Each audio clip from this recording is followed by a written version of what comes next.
Welcome to lecture number 5 of mechatronics. Friends, in the previous lectures, we have seen the definition of sensors transducers.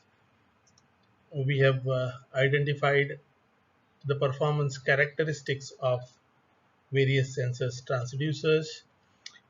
Some static performance characteristics we try to understand.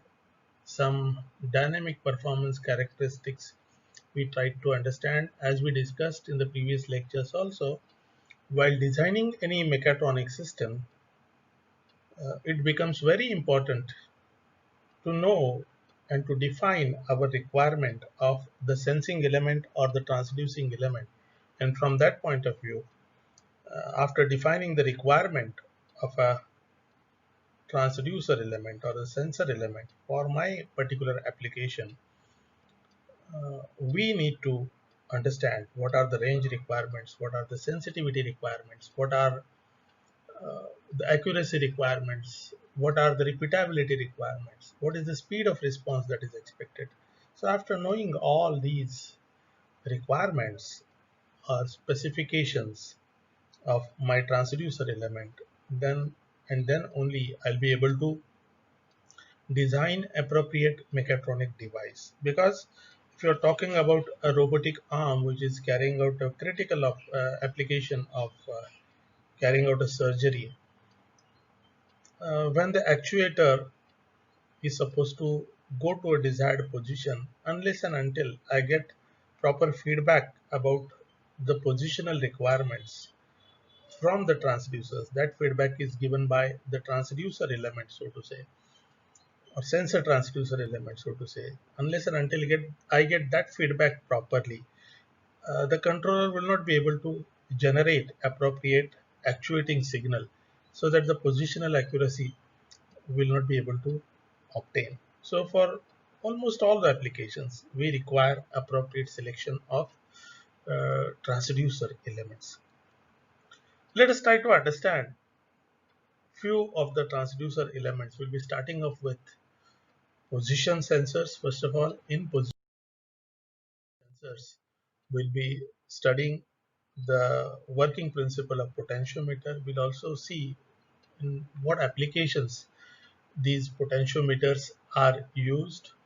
We'll be studying linear variable differential transformer principle also. We'll also see the applications of these transformers or these LVDTs for position sensing. These two are the analog transducer devices, and the third one is the encoders. These are uh, the digital positional transducers. The principle of working of these encoders also we'll try to carry out today. To begin, let us see what is the potentiometer.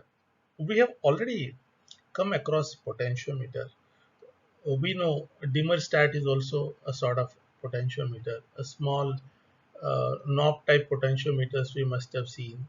While in the school days, we have used a rheostat. If you remember, you had the conducting wire and then the slider will be sliding over that rheostat. So that is also a typical example of a potentiometer. Now, as I said, these potentiometers can be used as position sensors or position transducers. Let us try and understand first of all what is a potentiometer. A potentiometer is a variable resistance device that can be used to measure linear or angular position. Now it is nothing but a conducting wire.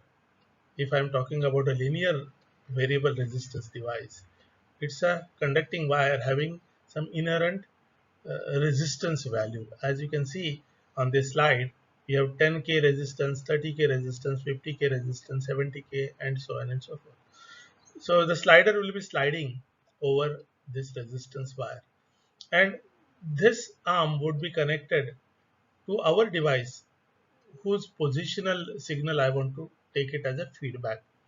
Now as this slider moves over, this resistance element, and as given by this expression, the resistance of a conducting wire is dependent upon resistivity of that conducting material, length of that wire, and cross-sectional area of that wire.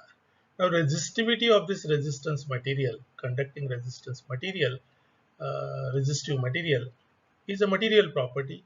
It is mostly dependent upon temperature and other environmental factors also. We'll not be touching about resistivity part, but the length part will be utilizing. The resistance is directly proportional to the length of the conducting element. Here, length from this peak to this peak, or length from this position to this position, is L1. Accordingly, I'll be having different lengths. So as the length goes on increasing, the resistance also increasing. So this way, if I have a balancing external circuit, then the impressed voltage across different lengths would be different. So change in length corresponds to or leads to change in resistance, and this change in resistance leads to change in voltage. So my position signal will be converted into intermittently delta R, change in resistance signal, and from change in resistance signal it will be converted into change in voltage signal. So this variable resistance device, that is potentiometer, can be effectively used for measurement of linear position. Now if you look at the uh, graphic on the left hand side, this is called as toroidal type of a potentiometer or a rotary potentiometer. We have this resistance wire which is arranged in a toroidal fashion, and you have a slider which can be slid from this position to this position. So the shaft whose position is to be uh, measured, or is to be sensed, would be connected to this arm, and then this arm will be sliding over the resistance element. For different angular positions of this arm, I'll be having different resistance values. And as we have seen for this linear potentiometer case, if I connect this to the external circuit, then corresponding to different lengths of the resistance wire, I'll be getting different resistances, and corresponding to different resistances, I'll be having different voltage drops. As we know, V is equal to IR. As R changes, my impressed voltage or the voltage drop also changes.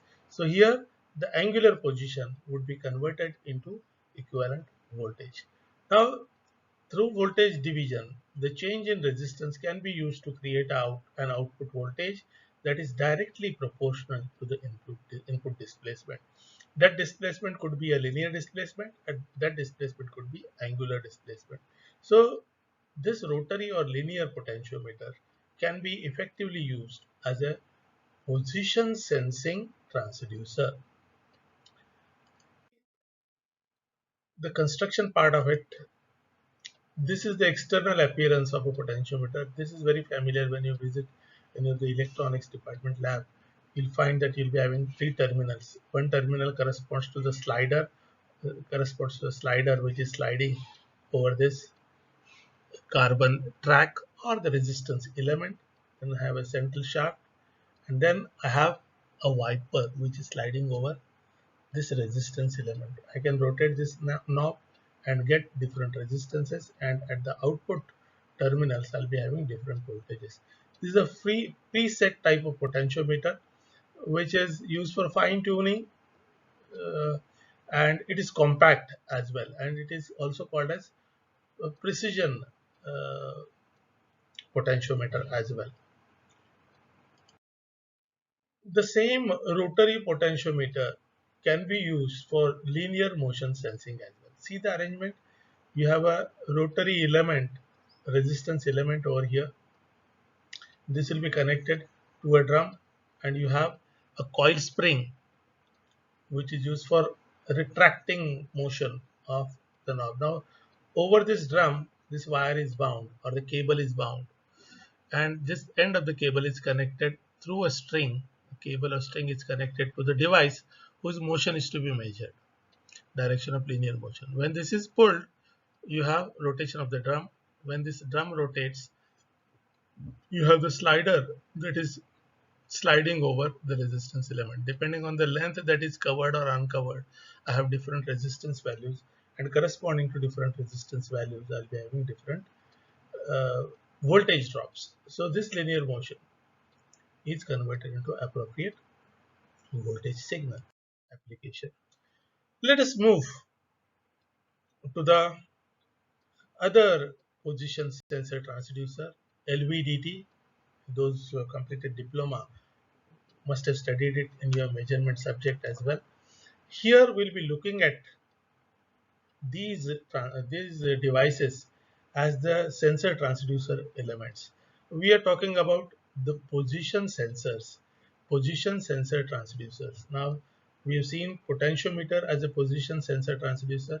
Now we are going to study LVDT, that is linear variable differential transformer, as my position sensing transducing element. The long form of this LVDT is linear variable differential transformer.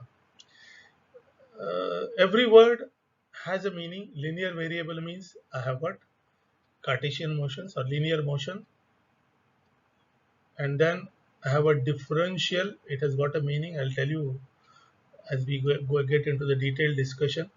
It will be giving the differential voltage, hence the name differential, and the transformer name is given to this LVDT because the principle of operation of this transducer is similar to that of a transformer. Transformer works on a principle of mutual inductance.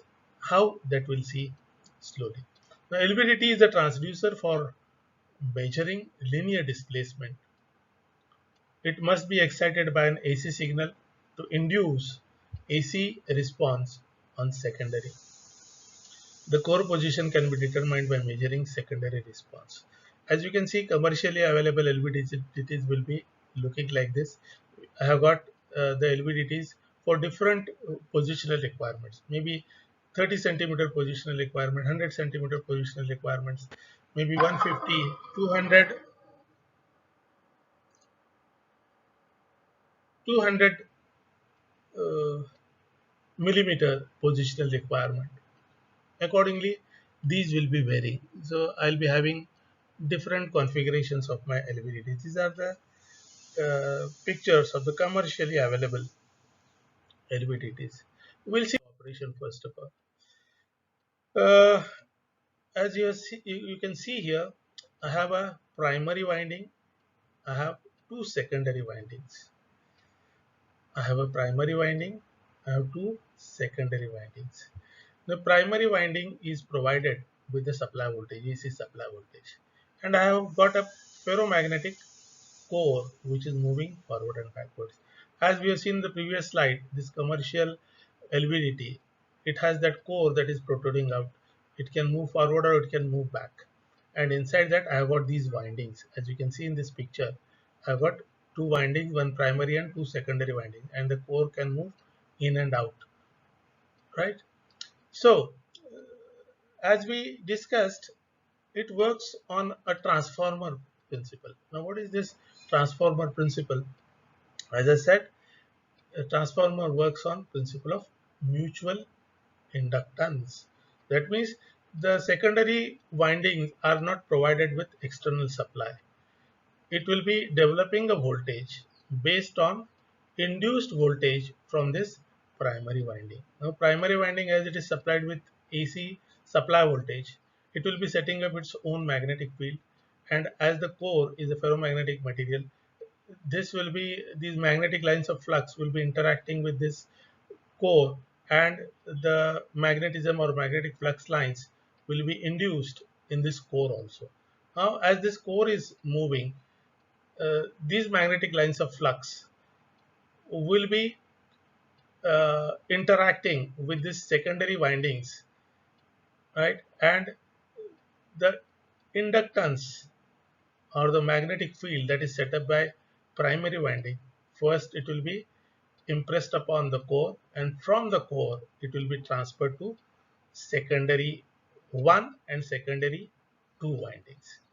So this is called as the principle of mutual inductance or induction, you can say.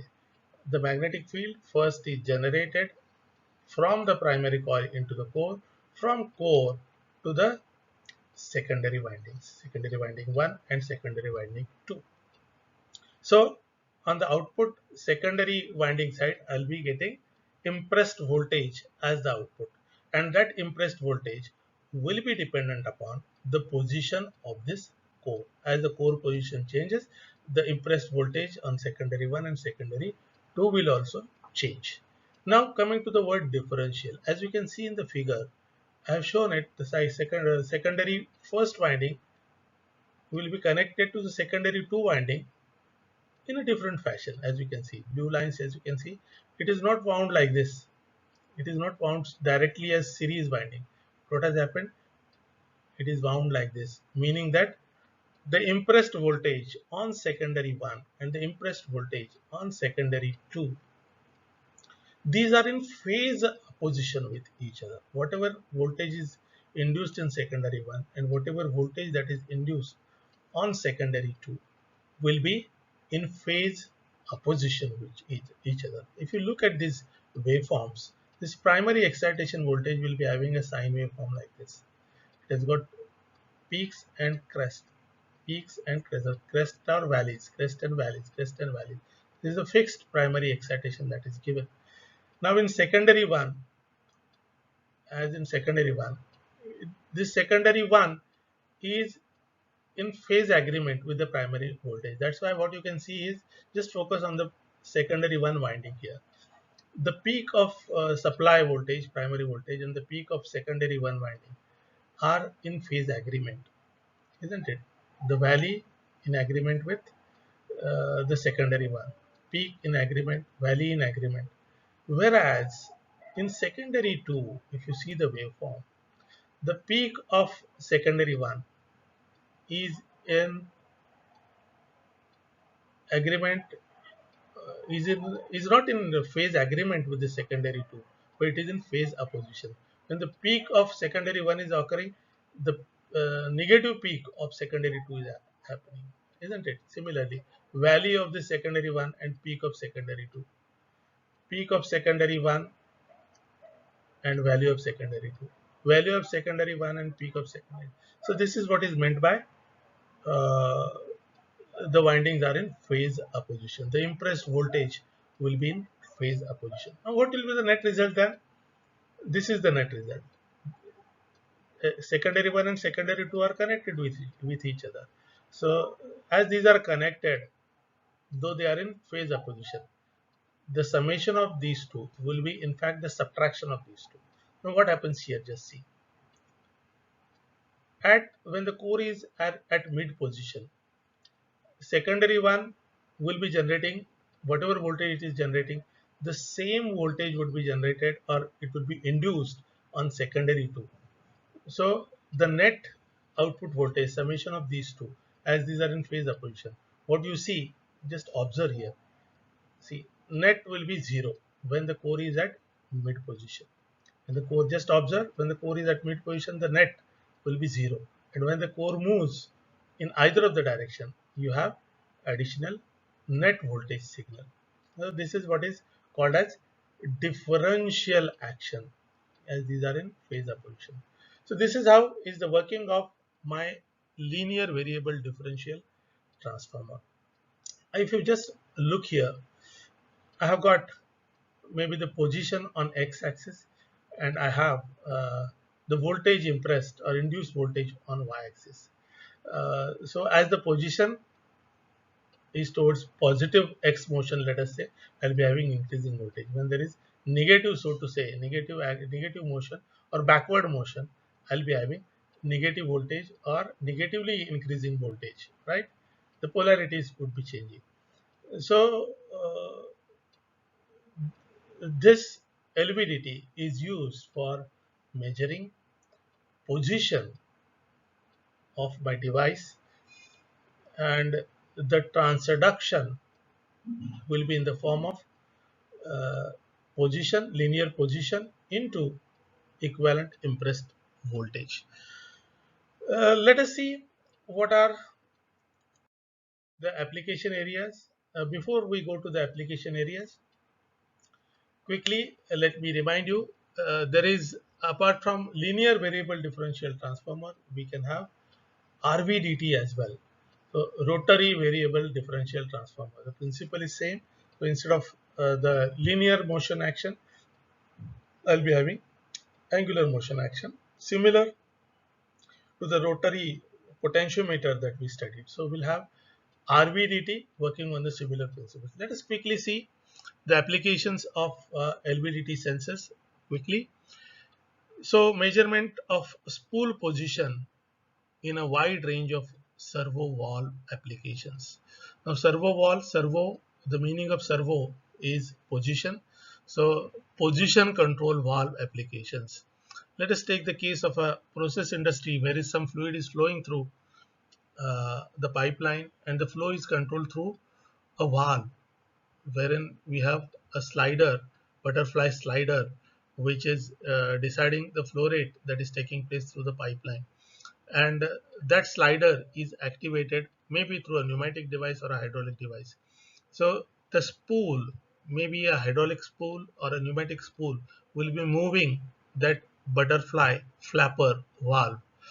Now, presuming that for different positions of the slider, there'll be different flow rates, fluid flow rates, and those are calibrated values. For 10 millimeter position, how much will be the fluid flow rate? For 20 millimeter position, how much will be the flow rate?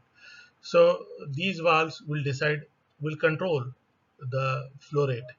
Now, whether the given slider has moved the desired position or not will be ascertained. But there will be one LVDT that will be connected over the spool valve, and depending on the motion of the spool valve, that position signal will be sensed by this LVDT and will be given once again to the controller, so that the controller, which is controlling the servo valve, will give appropriate actuating signal for getting the correct position of my flow control valve. Second application, to provide displacement feedback for hydraulic cylinders, similar application. For pharmaceutical industries, it is used to control the weight and thickness of the medicinal product, that is tablets or pills. For automatic inspection of final dimensions of products being packed for dispatch. To measure the distance between the approaching metals during the friction welding process. As you know, the friction welding process, two metal parts are pressed against each other, and then for a constant pressure those are kept in contact and the current is flowing through these metals, and then uh, the friction welding, the welded joint is generated. Whether the plates are moved to the desired position or not can be sensed by using these LVDT sensor transducers. Then, for continuously monitoring fluid level as part of leak detection system, and to detect the number of currency bills dispensed by an ATM. Like that, you can have number of applications of LVD. We'll see some of the advantages and limitations of this linear variable differential transformer. Uh, First advantage is it has got very good linearity characteristics. It is 0.05%. So the non-linearity is only to the tune of 0.05%, which is very low. It has got very good linearity. Is available in commercial LVDTs. It has got very high sensitivity as well. As in the earlier cases, while studying the sensitivity part, we had seen the example of a thermocouple wherein the thermocouple was developing some 40 microvolt per degree Celsius.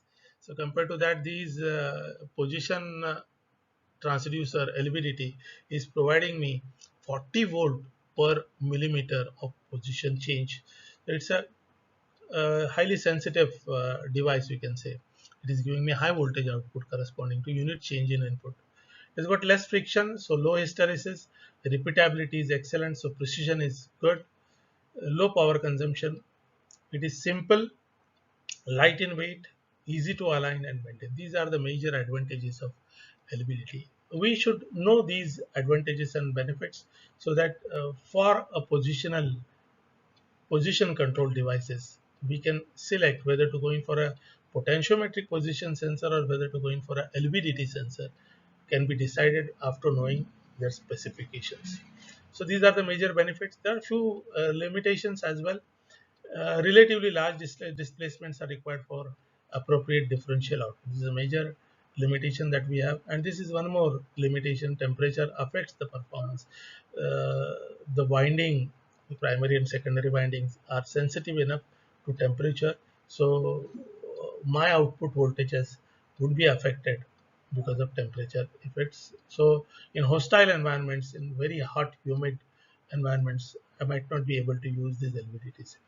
And the major limitation is that it is not suitable for dynamic measurement. So we have seen what is the dynamic measurement, taking the case of maybe a vibration damper. I want to measure the vibrations of the vibration damper, which is subjected to sinusoidal vibration, so to say.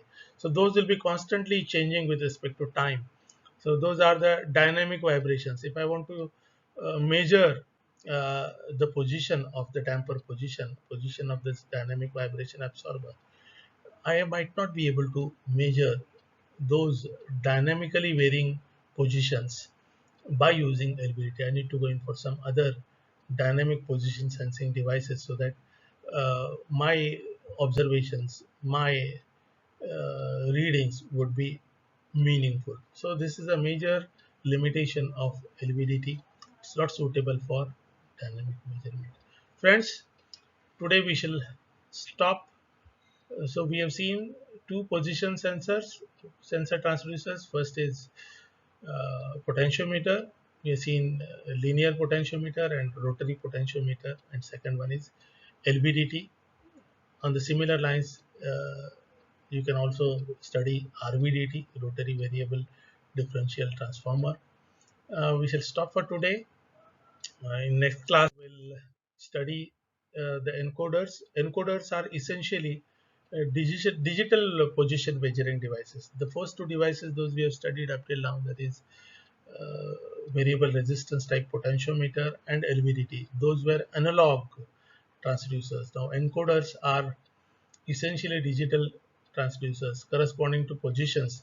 These encoders will be generating pulsed output, or the digital signals they'll be generating. Those we'll study in the next class. So we shall stop today.